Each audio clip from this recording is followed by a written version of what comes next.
हे बघा, हा मी दुधी घेतलेला आहे धुवून. आता याचं साल काढून हा खिसून घ्यायचा. हे बघा, साल काढलेले स्वच्छ धुवून घेतलाय. त्याला कापून घेऊया आणि खिसूया. असा थोडा थोडा कापून खिसून घेऊया. आज आपण करणार आहोत दुधी भोपळ्याची चविष्ट पराठे. दुधीची भाजी बऱ्याच जणांना आवडत नाही. मोठ्या माणसांना, लहान मुलांनाही दुधीची भाजी म्हटलं की नाक मुरडतात. म्हणून हे असे पराठे करून दिले गरमागरम, ते आवडीने खातात. मुलांच्या डब्याला सुद्धा हे पराठे तुम्ही देऊ शकता. सकाळी सकाळी नाश्त्यासाठी पण हे करू शकता आणि हे पटकन होतात. हे बघा, आपण आता हा दुधी सगळा खिसून घेऊया. खिसताना हा जेव्हा आपल्याला पराठे करायचे असतील तेव्हाच खिसायचा. आधीच खिसून ठेवायचा नाही ना, तर तो काळा पडतो. ताजा ताजा कोवळा दुधी आणायचा आणि करायच्या वेळेसच खिसायचा. तर आपण त्याच्यामध्ये आता मसाले टाकूया.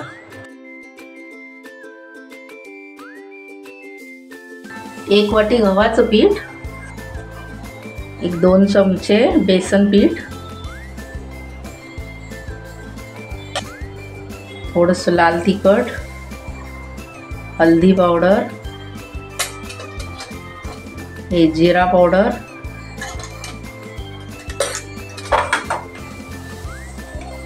थोडेसे तीळ टाकूया,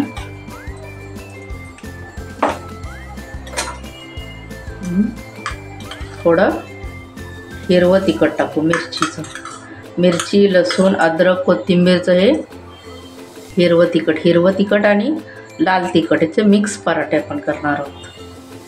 तुम्हाला तिखट जास्त हवं असेल तर जास्त तिखट वापरा.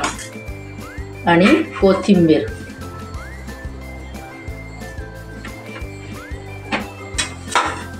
खूप सारी कोथिंबीर आणि मीठ, चवीनुसार मीठ, 1 चमचा तेल टाकूया. तेलामुळे काय होतं,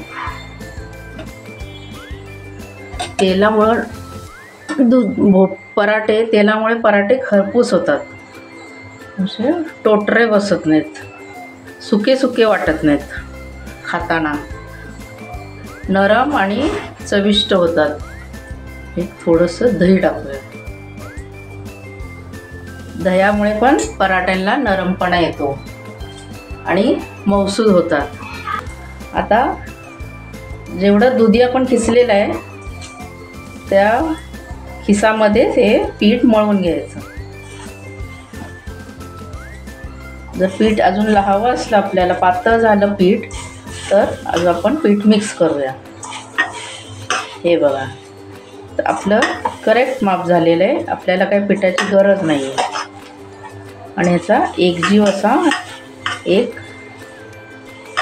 गोळा मळून घेऊया. आपण चपातीला करतो तसं पीठ मळायचं, पण जास्त टाईट घट्ट मळायचं नाही, थोडं नरमच ठेवायचं. हे बघा, तर हे आपलं थोडंसं मी पीठ घेते, अजून लागेल आपल्याला.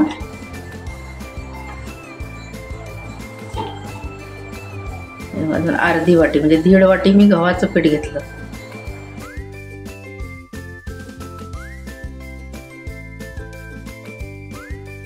थोडा तेलाचा हात घ्यायचा,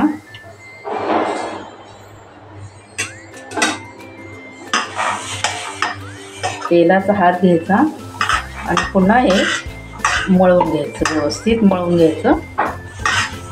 हे बघा, आता आपला हे पीठ आपलं मळून झालेलं आहे. 1-2 मिनटंच ठेवायचं, जास्त वेळ हे पीठ ठेवायचं नाही, कारण दुधीला पाणी सुटतं. मीठ टाकलं की दुधीला पाणी सुटतं, मग आपल्याला पराठा लाटता येणार नाही. म्हणून जास्त वेळ हे पीठ झाकून ठेवायचं नाही. 1 मिनटं नाही तर किंवा 2 मिनटं जास्तीत जास्त ठेवायचं. तर आपलं हे आता पीठ मळून झालेलं आहे. आपण हे झाकून ठेवूया. चला, आपले 2 मिनटं झालेले आहेत. तर आता आपण पराठा लाटायला सुरुवात करूया.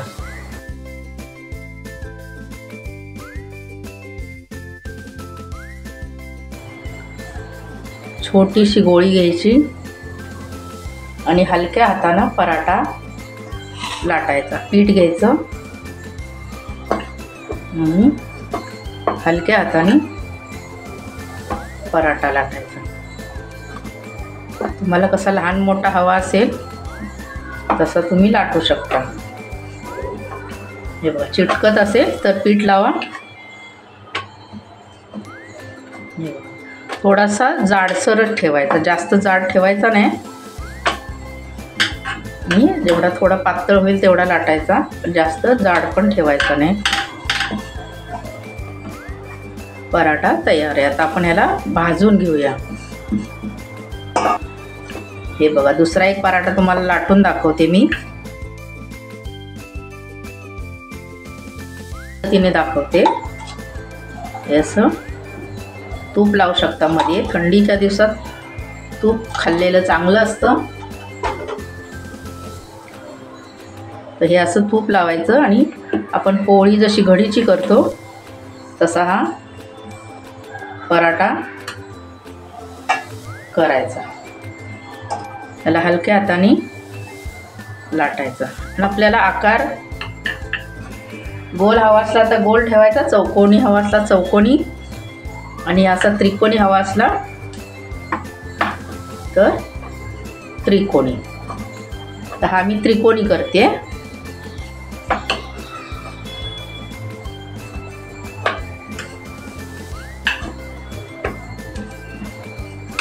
हे बघा, त्रिकोणी पराठा. मळताना जास्त पीठ पण टाकायचं नाही, आता दुधीची चव कशी येणार मग? ती गव्हाची पोळी खाल्ल्यासारखीच वाटेल. म्हणून दुधी जास्त पाहिजे, पीठ कमी पाहिजे. तवा तापलेला आहे. तव्यामध्ये तेल टाकूया.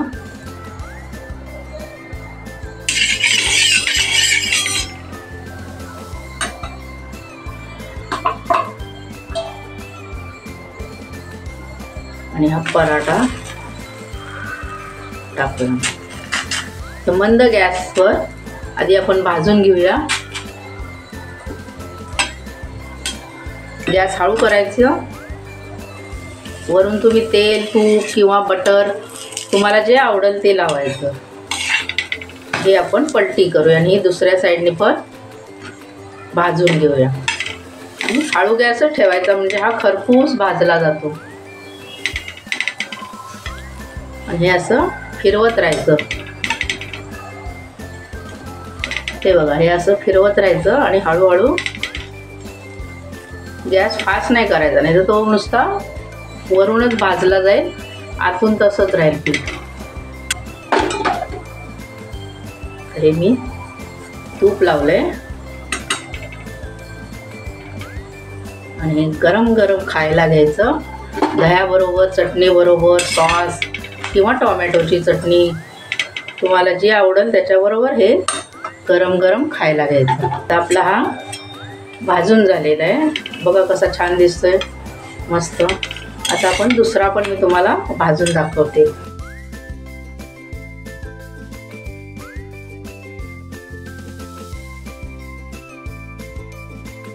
आणि ही रेसिपी तुम्ही घरी करून बघा.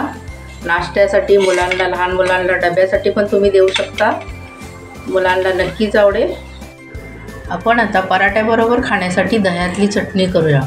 तर मिक्सरमध्ये मिरची, आलं, कोथिंबीर, 1-2 लसूणची पाकळी हे सगळं वाटून घेऊया. थोडंसं मीठ. आपण पराठे केले त्या तव्यामध्ये आपण चटणी करणार आहोत पराठ्याबरोबर खाण्यासाठी. थोडंसं तेल टाकूया.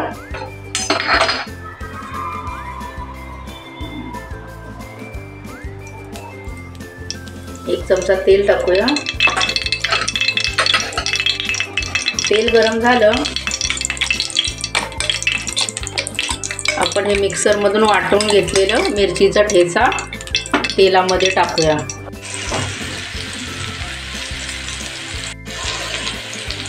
मिरचीचा ठेचा आपण भाजून घेऊया.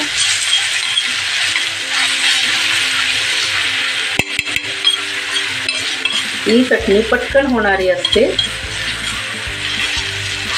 आणि छान लागते. आता ह्याच्यामध्ये आपण दही मिक्स करायचं. आपल्याला किती चटणी करायची आहे. चटणी हा प्रकार तोंडी लावण्यासाठी असतो. तो काय भाजीसारखा जास्त करायचा नको. थोडंसं 2-3 चमचे दही टाकायचं, थोडंसं साखर टाकायचं आणि किंचित मीठ टाकायचं. मग असे आपण मीठ ह्याच्यामध्ये टाकलेले, त्यामुळे थोडंसं मीठ टाकायचं. गॅस एकदम बंद करायचा आणि नंतर आपण याच्यामध्ये दही टाकूया.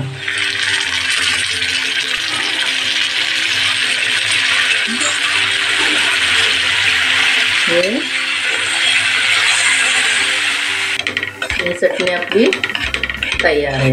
ही कोणत्याही पराठ्याबरोबर तुम्ही खाऊ शकता. तर तयार आहे आपला हा दुधीचा थेपला.